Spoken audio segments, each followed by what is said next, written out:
wish ko lang. Pinakamahirap na trabaho raw ang pagiging magulang, lalo na kung sabay na ginagampanan ang papel ng pagiging haligi at ilaw sa isang tahanan. Sa kabila ng pagkakaroon ng kapansanan sa paningin, mag-isang itinataguyod ni Lea ang buhay ng dalawang anak na nasa kanyang pangangalaga. Hindi man daw niya nakikita, ramdam niya ang hirap na nararanasan. Lalo na ng bunso nilang dinurugtungan na lang ang paghinga ng aparatong para lamang sana sa mga isda. Halos buong buhay ni Annalyn, isinantabi niya ang pansariling kapakanan para sa 7 kapatid na may kapansanan. Pero siya naman ngayon ang may karamdaman. Nag-aalala si Annalyn, paano pa siya magiging haliging makakapitan ng mga kapatid? Magandang gabi po mga kapuso. Walang problemang hindi kayang malampasan. Walang pagsubok na hindi kayang pagtagumpayan. Ang mga pangarap may katuparan dito sa Wish Ko Lang. Isang aksidente ang naging dahilan kung bakit nabuhay si Lea sa madilim na mundo. Pero nawala man ang kanyang paningin, pinipilit niya pa ring magsilbing ilaw sa 2 anak na kasama niya sa buhay.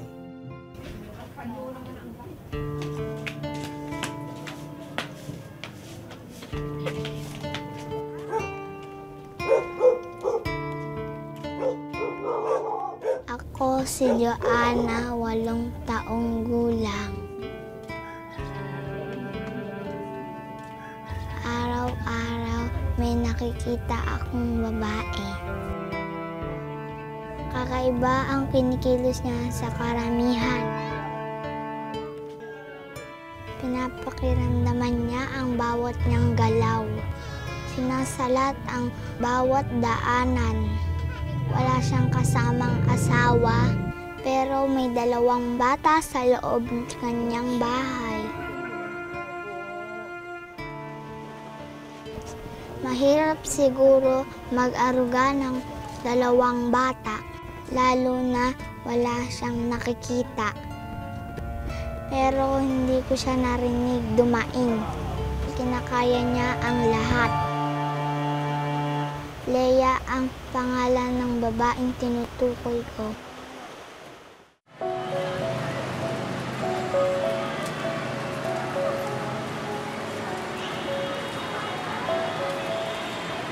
Naintindihan mo yung sinabi ng pari kanina, Lea? Opo, Tay. Ang sabi po niya, ang Diyos daw po ay ang liwanag ng mundo. Ay lahat daw po ng hindi nakakakita ay makakakita hanggat sila ay naniniwala sa Kanya. Ang galing ng anak ko, nagmana sa ama. Hoy, hoy, hoy. Anong sinabi mo? Manaya sa akin, no? Siyempre. Mata-mata pa lang eh. Uy, Lobo! Ay, pinto na po. Lobo, anak, 14 anos ka na, hindi babagi sa ano mo. Hindi na. Hindi nga pwede, isa pa, binigay ko ng pera natin sa simbahan.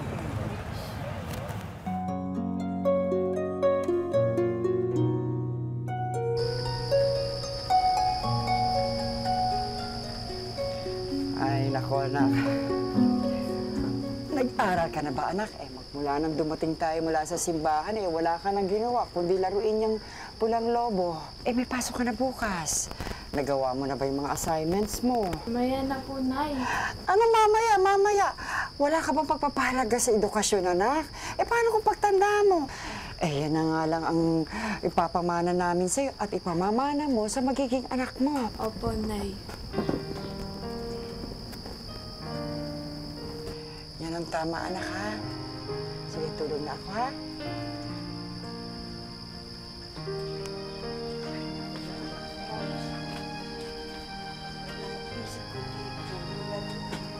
Para sa nanay.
Dahil sa isang mapait na trahedya, ang dating makulay na mundong kinagisnan ni Lea, tuluyang nabalot ng dilim.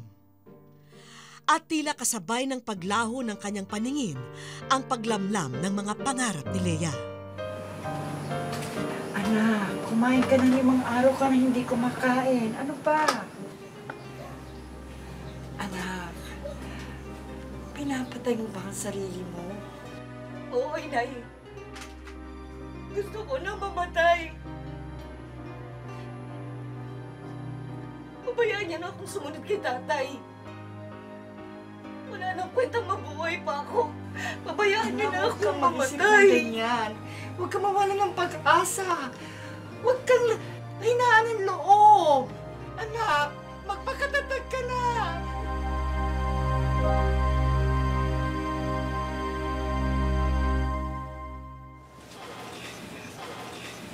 Mrs. Del Carmen, siya po yung anak ko na sinasabi si Lea.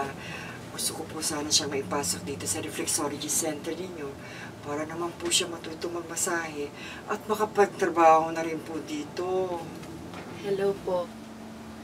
Huwag po kayong mag-alala, Aling Banji. Ako na pong bahala sa anak ninyo. Naku, Mrs. Del Carmen, maraming salamat po, ha? Wala pong anuman.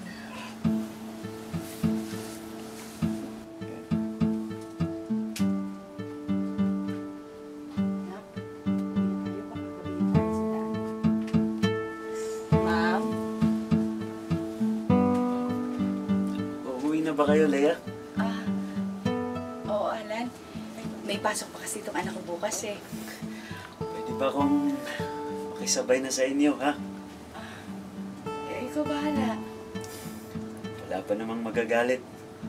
Wala naman. So, okay lang kung mapapadalas yung paghatid sundo ko sa'yo? Oo, bahala ka.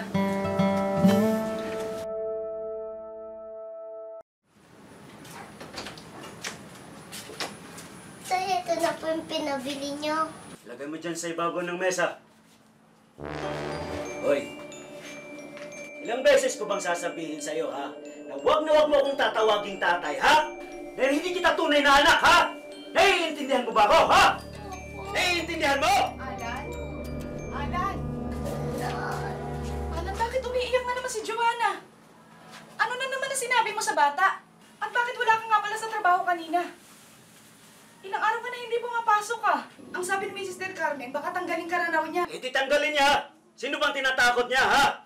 Ano ka ba naman, Alan? Kabuhanan ko na. Dapat nag-uumpisa na ako magpahinga. Eh ako pa rin ang kumakayod para sa pamilya natin eh. Mahiyahiya ka naman! Hoy, nagre-reklamo ka, ha? Nagre-reklamo ka? Eh di lumayas ka! Oo. Lumayas kayong mag-iina dito! Lalayas talaga kami. Maghintay ka lang, lalayas talaga. Oo, lumayas kayo! Ang sama na ako sa Bakit ginagawa kayo mo! ngayon din? Di ba sinabi kong lumayas ka? Lumayas ka!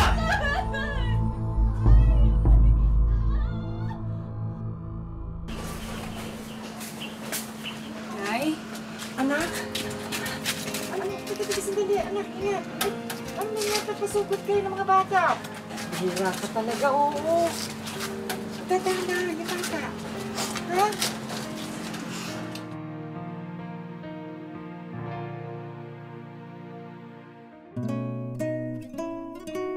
Ang kanyang ina na kailanmay hindi raw siya iniwan, lalo na sa pagpapalaki ng kanyang mga anak.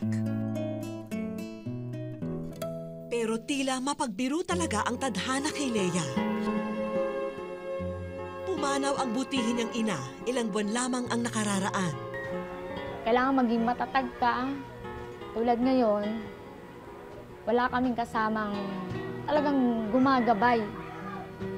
At wala na rin kasi yung nanay ko, lang nandyan lagi sa tabi namin na tumutulong. Na ipakita ko naman sa anak ko na kung gaano ko kamahal ang lola niya. Ang natitira na lamang niyang karamay, ang 8 taong gulang na anak na si Joanna, na napilitan na ring tumigil muna sa pag-aaral para tulungan ang kanyang pamilya. Hindi na rin po ako Palaging pumapasok. Kahit nasabi niya, Mama, pumasok ako. Pero di may mama na magawa kasi wala siyang gabay.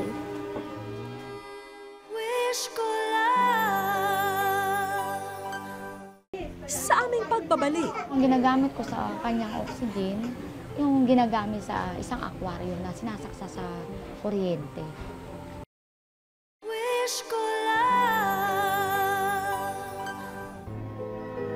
hindi pa man natutuyo ang luha sa mga mata ni Lea, muli na naman siyang sinusubukan ng tadhana. Nang isilang kasi ang ikalawa niyang anghel, tila dumagdag ang mga komplikasyon sa kalusugan ng bata sa mga alalahaning kanyang pinapasan. Naka-oxygen ang anak ko dahil hirap siyang huminga. Dahil hindi nila malaman kung bakit nahihirapan yung anak ko kung saan nanggagaling. Bali ang puso niya hindi normal. Sabi na akin ng isang doktor sa PCMC, kailangan daw niya i-CT scan. Hindi man nakikita ng kanyang mga mata, ramdam daw ni Lea ang hirap na pinagdaraanan ng bunsong prinsesa.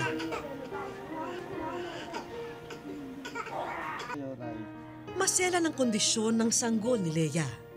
Nakaasa kasi si baby princess sa tangke ng oxygen para maayos na makahinga. Pero sa kakulangan ng isang pinansyal, na hindi ko po kayang tustusan. Meron man ako, pero siguro hindi kasing halaga. Pero ang ginagamit ko sa kanyang oxygen, yung ginagamit sa isang aquarium na sinasaksa sa kuryente. Kaya yun po ang kanyang ginagamit para makatulong sa paghinga ng anak ko at makatulong sa puso niya. Pero kung susukatin ang pagiging isang mabuting ina, sadyang walang maipipintas kay Lea. Sa kabila ng kapansanan, nagbabanat siya ng buto para lamang kumita. Ginagawa ko, nagre-reflex ng mga katawan, nagtatanggal ng sakit, tulad ng mga pilay, nagbukol-bukol sa likod. Hindi hadlang ang mawalan ng isang mata. Kasi habang nabubuhay ka, bigyan mo ng pag-asa yung buhay mo. Hindi porque wala kang mata kailangan mo maging sisihin mo ang sarili mo, mawalan ka ng pag-asa, maging ano mo yung sarili mo. Hindi, kailangan maging matatag ka. Pakibuksan na lang ulo nila. Samantalang ang panganay namang si Joanna ang tagatakbo ng ina kung may kailangang bilhin sa tindahan o lapitang tao para makahiram ng pera. Mas mahirap pa po kami kaysa sa kanila.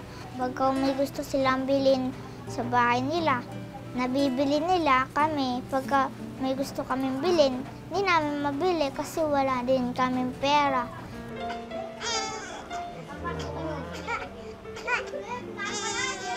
Hindi tuloy naming maiwasang magtanong kung hanggang kailan kakayanin ni Lea ang mabuhay sa kawalang katiyakan. Nasagot ito ng mga higit na nakakakilala sa kanya. Hindi raw kayang tumbasan ng kahit anong nakikita ng ating mga mata ang pagmamahal na kayang ibigay ni Lea sa kanyang mga prinsesa. Ayaw ko kasing umiiyak Ayaw ko kang makita ko, ayaw kong maramdaman ko na ang mata ko tumutulo ng luha. Kasi mahirap sa kalagayan namin mag-ina. Ako po si Joanna, 8 taong gulang. Walang karapatan ang kahit sinong anak ang mamili ng magulang. Pero salamat sa Diyos, siya ang mama ko.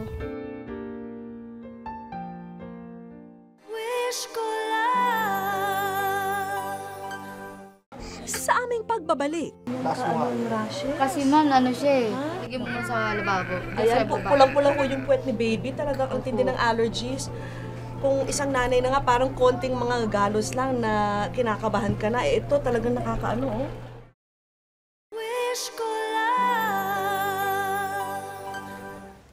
Noong una ko pong narinig ang storya ni Lea, ang una ko pong inisip, paano kaya nagagampanan ng isang babaeng ipinagkait ng paningin ang maging isang ina sa dalawang anak niya. At ngayon, sa kauna-unahang pagkakataon, magkikita po kami ni Lea. Excited na po akong makilala siya. Tara.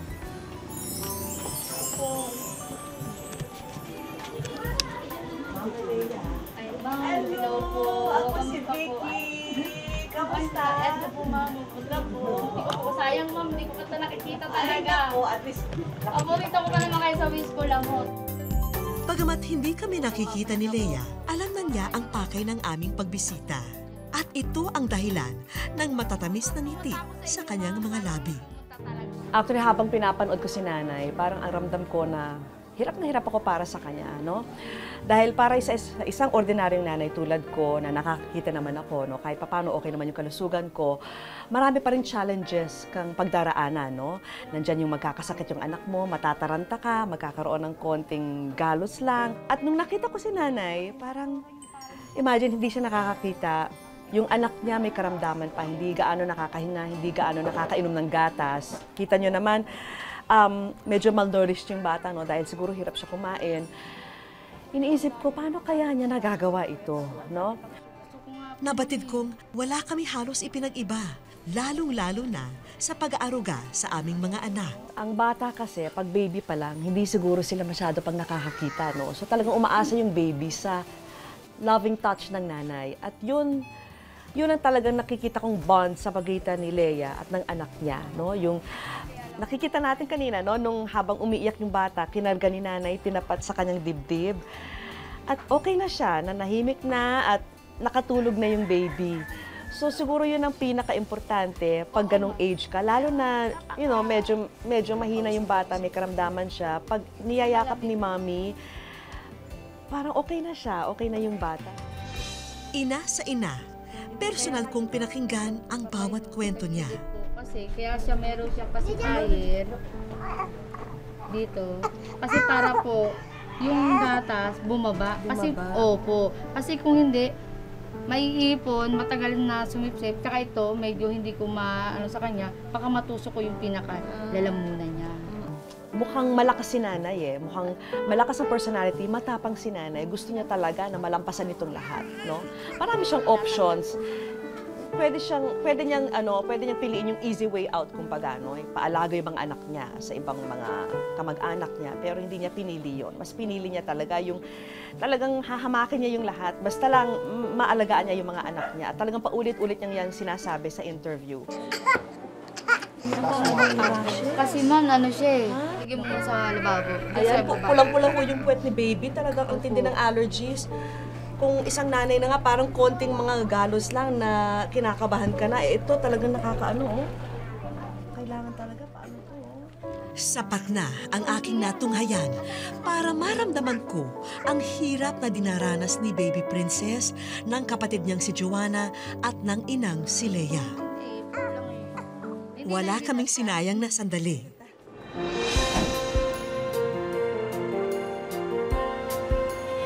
Makaraan ang ilang buwan, ngayon lamang ulit magpapakonsulta sa mga espesyalista, si Baby Princess. Hi! Si Mami ba ito? Pahiram! Ay, may craft palette pala Butas pala yung alanganan niya O, anak.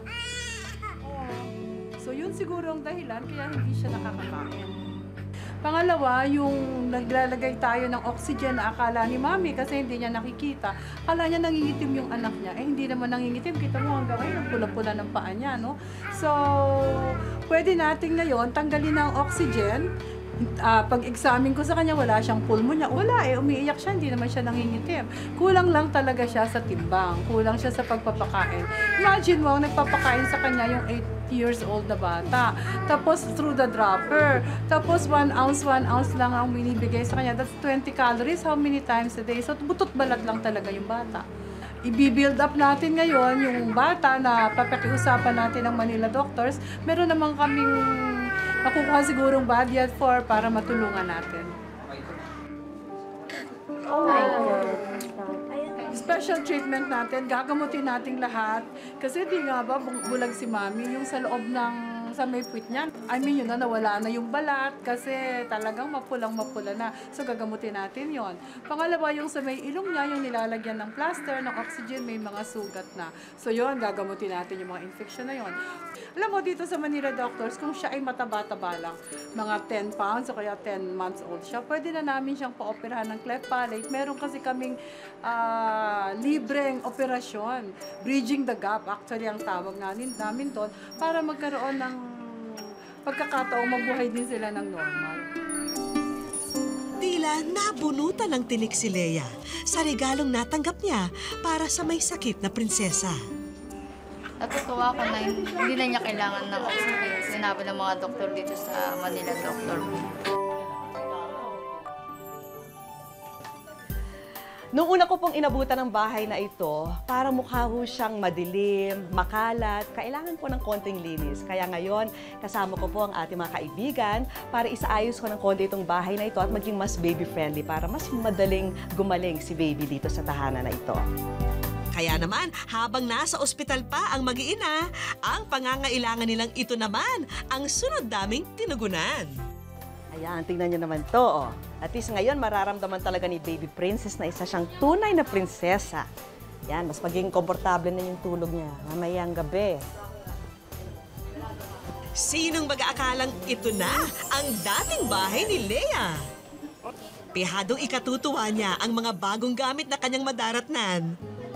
Dahil bukod sa mga damit at laruan ng mga bata, isang taong supply na rin ng diaper at gatas ang iiwan namin sa kanila. Maya-maya pa'y dumating na sina Lea at Joanna para kumuha sana ng mga damit. Kailangan kasing i-admit si Baby Princess sa ospital para sa gagawing serye ng gamutan. Hindi man niya nakita, tila naramdaman ni Lea na maraming nagbago sa loob ng kanilang bahay. Ayan o, may mga gatas siya. May mga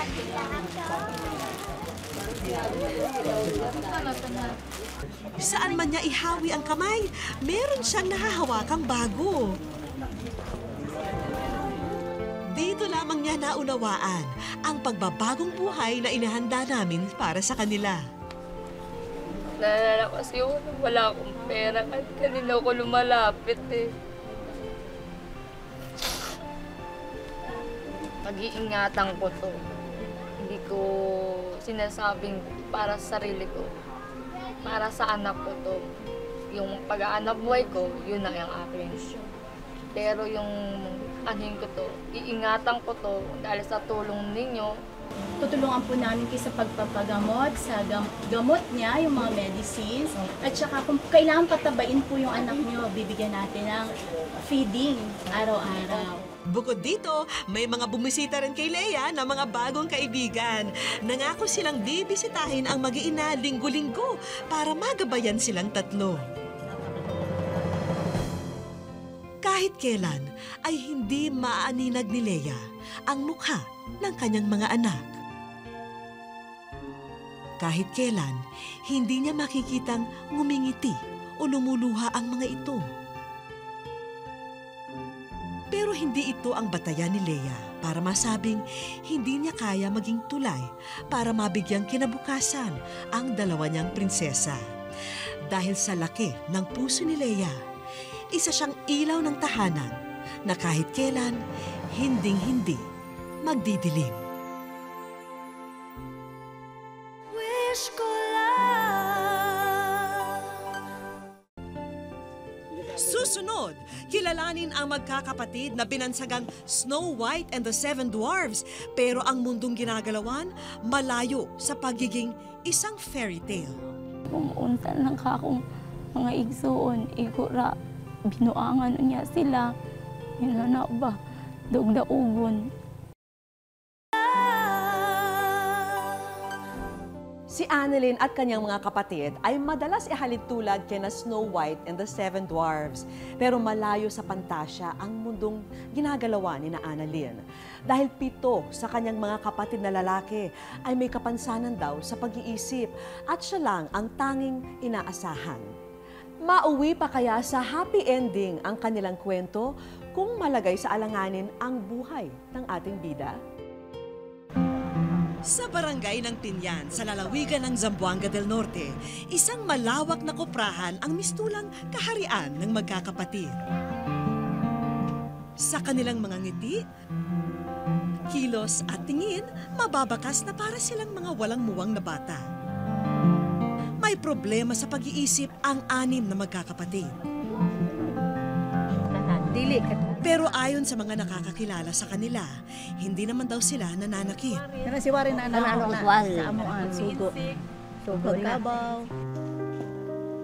Pumanaw na ang isa pa nilang kapatid na may katulad ding kapansanan.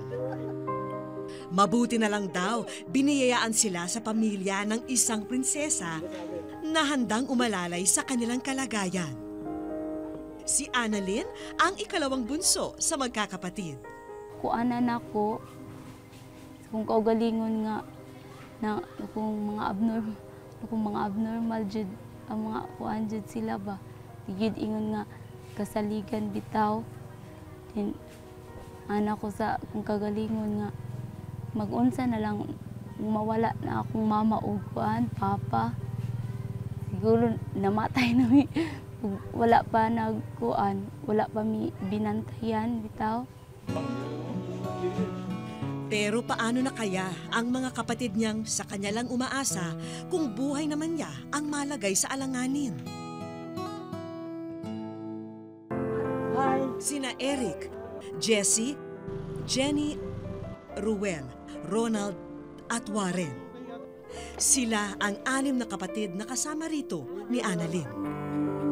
Nung buhay pa raw ang kanilang Kuya Edwin, Snow White and the 7 Dwarfs ang pabirong tawag ng mga tao sa kanila dahil siya ang nag-iisang babae na kasama ng 7 niyang kapatid na lalaki.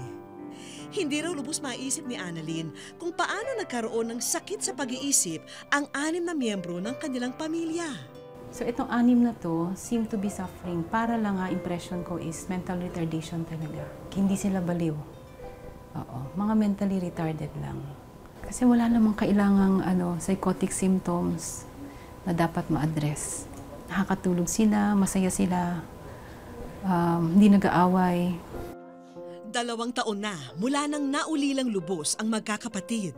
Kaya si Annalyn na ang tumayong ama at ina sa kanilang pamilya.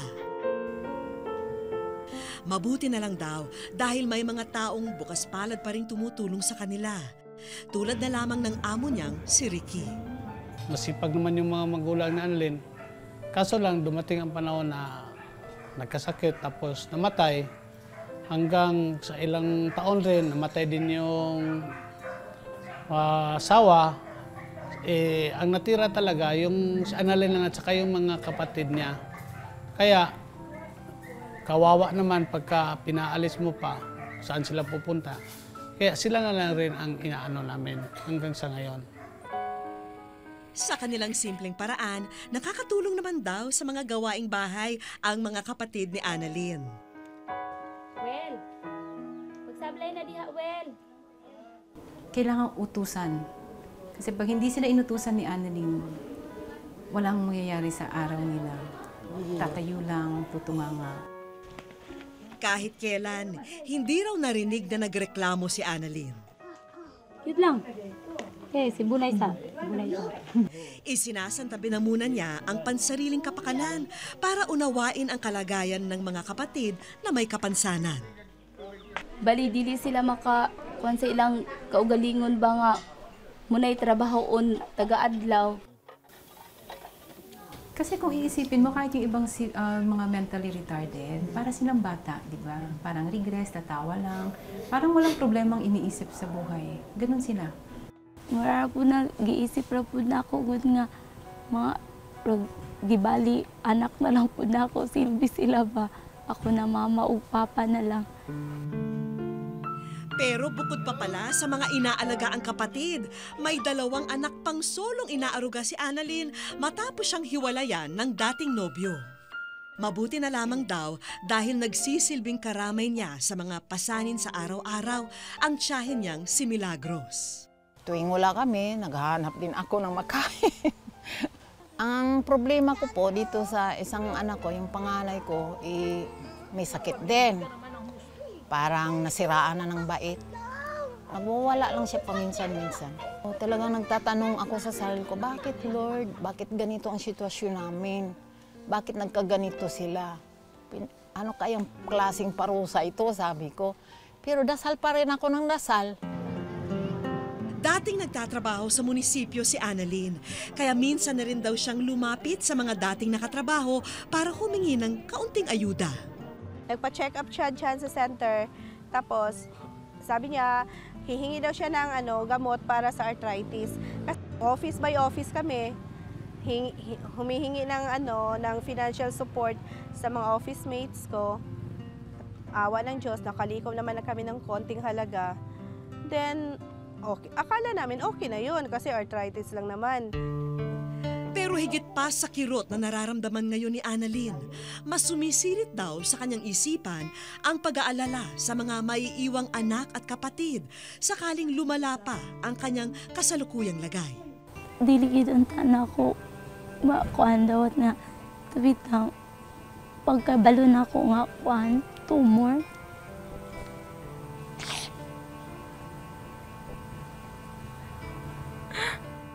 Ano ko nga,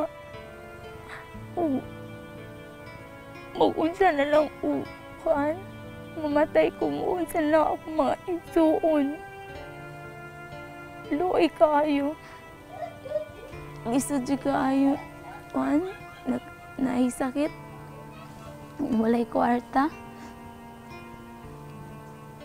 Bahala na untag kuan.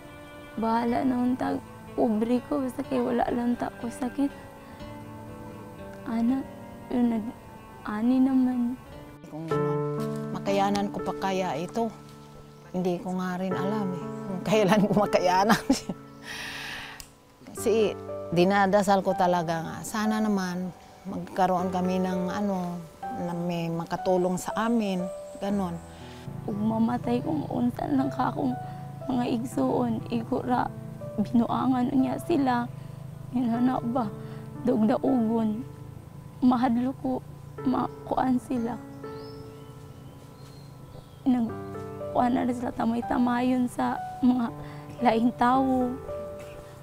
Bahala untag daghan akong gipang buhi basta kay ako ra ang magkuan, magbantay nila. Kira na ako. Rek! Mga otare! Malayo na nga sa buhay ng karakter na si Snow White ang buhay ni Annalyn at ng kanyang mga kapatid. Pero umaasa pa rin siyang sa huli, mauuwi pa rin ang lahat sa isang happy ending. Wish ko lang.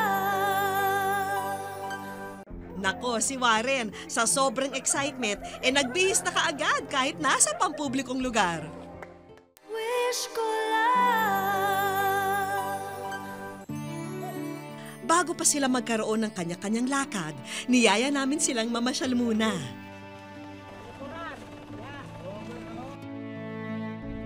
Bakas sa mukha ng magkakapatid ang pagkasabik.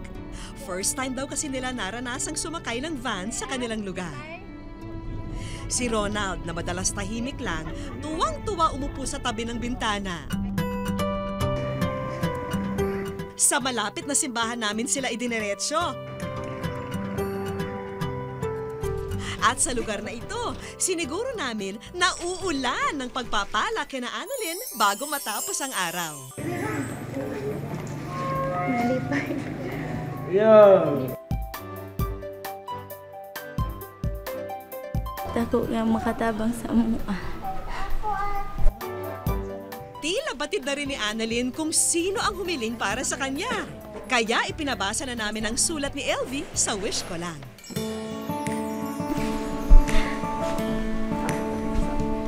Salamat kayo, te.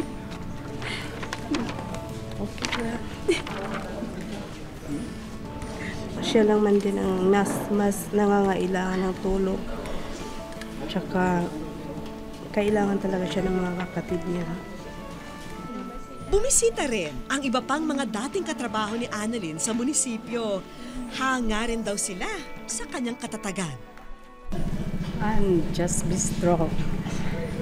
Maging matatag lang siya, maging malakas, tsaka pray lang kay Lord.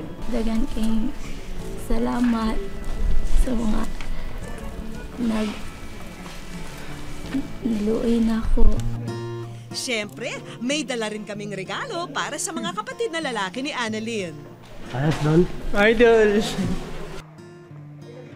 At para lalong sumaya ang hapong ito, may dagdag pa kaming pwede niyong pagkaabalahan, mga alagang kambing na pwede niyo ring gawing kabuhayan. At pihadong darami pa ang mga yan dahil 3 sa kanila buntis pa. Mukhang ang magkapatid na Warren at Jessie ang sanay mag-alaga sa mga ito. Tila natuwa si Jenny sa mga natanggap na regalo.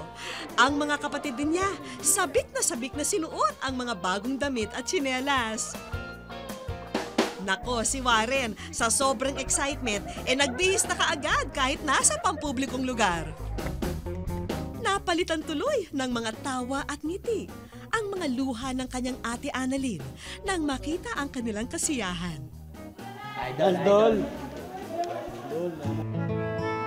At para kay Annalyn naman, ipinagkaloob namin ang kaunting tulong pinansyal para sa kinakailangang operasyon ng kanyang paa. Kasi nga ako sila duro. And anak ko patambay sa ako ang tulong. Sa isang malayong kaharian ng Zamboanga del Norte, may naninirahang magkakapatid na kung tawagin ng iba, Snow White and the Seven Dwarfs. Hindi nila iniwan ang isa't isa sa kabila ng kahirapan. At sama-sama silang umasa na darating ang araw na malalampasan nila ang anumang problema sa buhay. Nag-umpisa na ang bagong simula para sa kanila. Kung may kahilingan po kayo para sa inyong pamilya, kaibigan o para sa sarili, sulatan niyo po kami sa GMA Network, EDSA Corner Timog Avenue, Quezon City. Maaari niyo ring iparating ang inyong kahilingan, kwento at komento sa aming official page sa Facebook at sa Twitter at Wish Ko Lang GMA. At sama-sama po tayo uli sa susunod na Sabado. Ako po yung kapuso, Vicky Morales, at ito po ang Wish Ko Lang.